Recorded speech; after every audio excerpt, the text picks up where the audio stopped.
Albert Einstein grew up in a middle-class family. When he was born, his family was scared that something was wrong with him.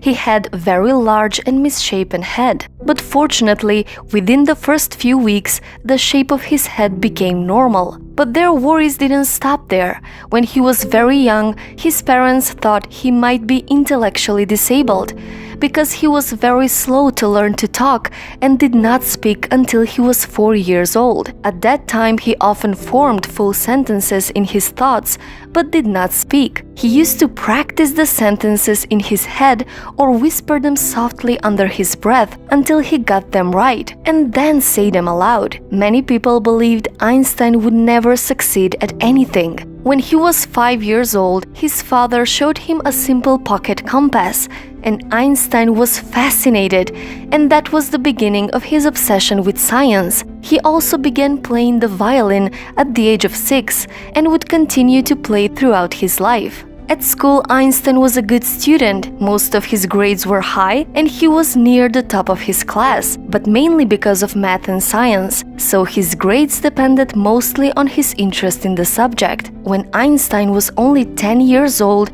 he started educating himself. By the age of 12, Einstein taught himself geometry, and by the age of 15, he mastered calculus. But he hated the disciplined and rigid style of the teachers, so he dropped out of school at the age of 15 and left Germany to avoid military service. His parents were worried that their son became a school dropout with no employable skills and not very promising future. But Albert Einstein did not quit his education.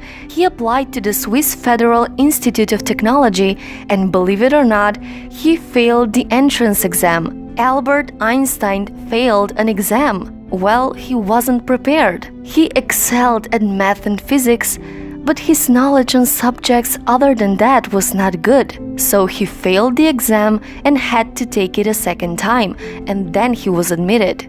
There he met his future wife, Mileva Maric. She was the only woman among the 6 students in that section. After finally graduating, he couldn't get a job in academia for almost a decade. Every one of his professors knew that Albert was brilliant, but they were also bothered by his rebellious and disobedient side, so they refused to recommend him for various positions, so the academic institutions wouldn't hire him. But young Einstein needed money, so he got a job as a clerk in a patent office. The job was mostly mindless and very easy for Einstein, so he liked the job because he had so much free time to study and research while working there, and he developed his most important theories while working his boring job.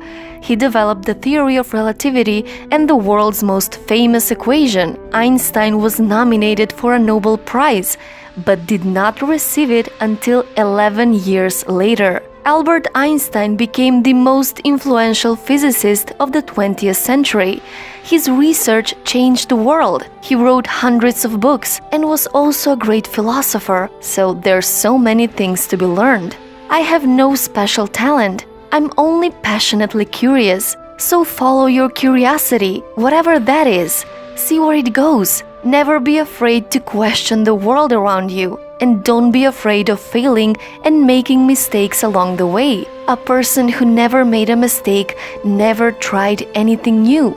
Dare to discover and dare to make mistakes. That's what divides successful people from unsuccessful. Don't be afraid to conquer your fears, and don't be afraid to follow your passion. You don't have to be the next Einstein. Be the best you can be. So rise up tomorrow and become a person you would be proud of. The world is waiting for you. So, what's your story?